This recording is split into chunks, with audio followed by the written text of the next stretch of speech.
Pemberlakuan pembatasan kegiatan masyarakat PPKM Jawa Bali diperpanjang hingga 8 Februari. Semula, kebijakan PPKM diambil pemerintah untuk menekan angka kasus COVID-19 di tanah air dengan membatasi kegiatan masyarakat. Namun, meski 3 pekan berlangsung, nyatanya angka kasus COVID-19 tak kunjung turun. Bahkan pada Sabtu 30 Januari, rekor penambahan kasus harian COVID-19 kembali pecah dengan 14.518 kasus.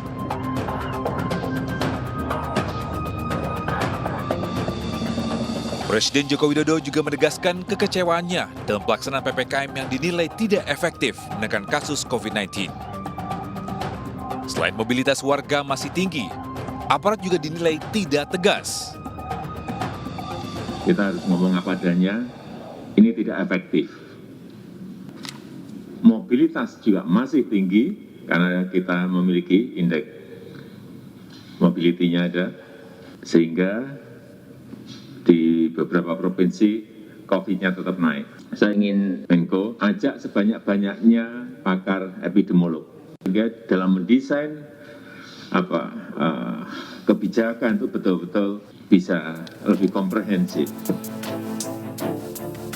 Dalam pelaksanaan PPKM, Presiden meminta jajarannya untuk melibatkan pakar, epidemiolog, dan tokoh agama. Presiden juga meminta implementasi di lapangan dilakukan dengan praktis dan sederhana terkait pelaksanaan 3M. Dan kini kita akan kupas lengkapnya di Indonesia Bicara.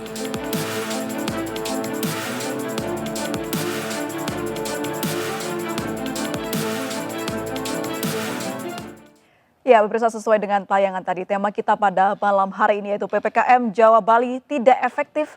Dan seperti biasa sudah bergabung bersama kami narasumber yang akan berbincang malam ini bersama kita. Yang pertama ada Pak Heri Trianto, Ketua Bidang Kompub Satgas Penanganan COVID-19. Selamat malam, Assalamualaikum Pak Heri.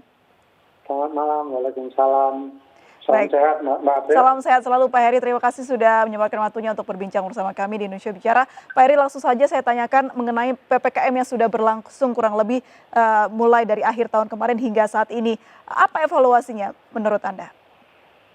Ya, seperti minggu lalu kita sudah tahu ya evaluasinya dari Presiden bagaimana. Kemudian kita juga dari lihat angka-angkanya penularan masih cukup tinggi, positivity rate-nya juga cukup tinggi, masih 27%. Sementara kasus aktif sekarang mencapai 174.000. Jadi ini masih cukup tinggi. Tujuan awal dari PPKM ini adalah mengurangi kasus aktif. Tapi kenyataannya kita justru masih mengalami kenaikan. Makanya di minggu kedua, PPKM ini diperpanjang 2 minggu berikutnya dan kita lihat sekarang masih ada kecenderungan kenaikan.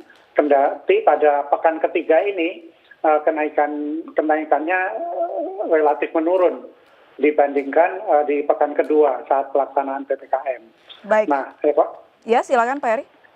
Ya, tentu saja kita akan evaluasi terus apa saja yang perlu di-improve ya. Dalam pertemuan terakhir juga Satgas dengan lapisan Satgas di daerah, kita juga merencanakan untuk memperkuat pengawasan di tingkat komunitas dengan melibatkan posko-posko di komunitas terkecil dari masyarakat untuk kemudian secara simultan bekerja sama dengan tingkatan di atasnya sehingga kita bisa kendalikan pandemi ini dengan lebih baik.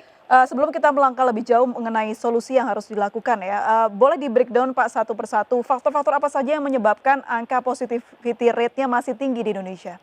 Mungkin bisa ditelaah Jawa dulu dan juga Bali mungkin Pak? Iya, ada beberapa ya, karena memang seperti dikatakan para epidemiolog, kalau kasusnya makin naik itu penularannya akan terjadi secara eksponensial, jadi lebih cepat, itu yang pertama. Dan sekarang kan hampir merata ya di seluruh Indonesia, tidak ada provinsi yang mengalami pelambatan gitu, jadi rata-rata naik kasusnya. Tetapi kita juga lihat juga dari 77 kabupaten kota yang menjalankan PPKM, itu tingkat rasio kematiannya sebenarnya mengalami penurunan. Kendati secara umum kasus kumulatifnya naik seperti itu. Kemudian kita juga harus lihat bagaimana dari masing-masing kabupaten kota ini kita evaluasi satu persatu. Kalau kita lihat dari tingkat keterisian rumah sakit memang mengalami peningkatan. Tetapi di minggu ketiga seiring dengan penambahan jumlah tempat tidur dan kemudian juga semakin banyak yang sembuh, itu hanya tinggal 3 provinsi yang memiliki keterisian tempat tidur di atas 70%. Yang lainnya sudah turun, padahal di minggu sebelumnya itu ada lebih dari 5 provinsi. Seperti itu, Mbak. Baik, berarti faktornya kenapa banyak sekali atau masih tingginya positivity rate-nya karena masih banyak masyarakat yang belum patuh aturan atau seperti apa ini Pak? Atau kebijakannya yang kurang tepat? Iya, saya rasa memang masyarakat yang tingkat kepatuhan masyarakat ini yang masih kurang benar. Jadi memang ada kecenderungan penurunan kepatuhan masyarakat dalam 2 bulan terakhir ketika kasusnya makin tinggi. Ini kita selalu lihat itu di statistik, ketika terjadi penurunan kedisiplinan masyarakat dalam menjalankan protokol kesehatan, terjadi kenaikan kasus yang cukup tinggi. Demikian juga dengan tingkat kematian yang juga meningkat. Seperti itu, Mbak. Baik, kalau memang faktor-faktor tersebut menyebabkan positivity rate yang tinggi, lalu sebenarnya apa target dari kebijakan PPKM ini yang sudah dilakukan pemerintah? Apa targetnya, faktor-faktor targetnya yang bisa diberlakukan begitu Pak? Ya, targetnya tentu saja mengurangi kasus aktif ya, waktu itu. Karena kasus aktifnya diharapkan waktu awal-awal PPKM itu kasus aktifnya menurun.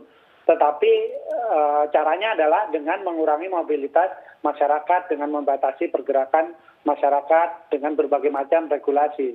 Tetapi pada kenyataannya kasus aktifnya meningkat, Mbak. Dari 100 ribuan di awalnya, sekarang naik ke 174 ribu. Jadi ini penting bahwa ya... Betul tidak efektif berarti ya Pak ya, PPKM ya, ini? Dikatakan tidak efektif sebenarnya juga tidak bisa dikatakan sepenuhnya tidak efektif. Tetapi kalau disebut sebagai kurang efektif, itu patut harus dievaluasi yang lain gitu maksud saya. Jadi memang dalam kebijakan itu intinya kan pembatasan sosial dimanapun ya, apakah bentuknya itu transisi skala besar atau di titik terakhir itu adalah di lockdown misalnya, itu intinya pembatasan mobilitas masyarakat kayak gitu. Baik, kalau kemarin Presiden sudah bersuara tentang PPKM ini, apa pesan-pesan yang disampaikan Presiden kepada Satgas COVID untuk bisa menangani dan menekan angka positivity rate ini, Pak? Iya, tentu saja yang disampaikan Presiden tentu setelah menerima statistik ya yang terjadi ya. Kemarin jelas dasarnya dan kami juga terus melakukan evaluasi apa saja yang harus diperbaiki.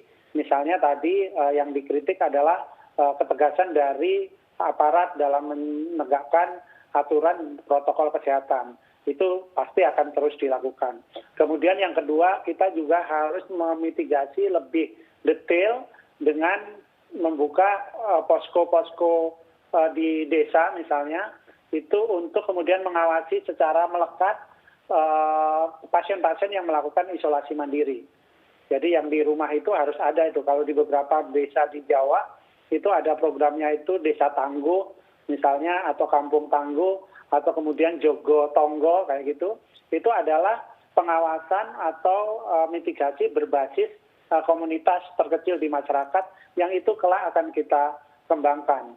Di samping kemudian tentu saja tetap mengkampanyekan, mempersuasi masyarakat untuk menjaga protokol kesehatan, karena itu adalah cara yang paling murah untuk kita lakukan ketika kita bergerak di hulunya. Di hulunya itu ya mencegah penularannya dengan protokol-protokol kesehatan yang sudah kita ketahui bersama. Ada rencana untuk merubah aturan PPKM ini Pak agar masyarakat lebih disiplin begitu?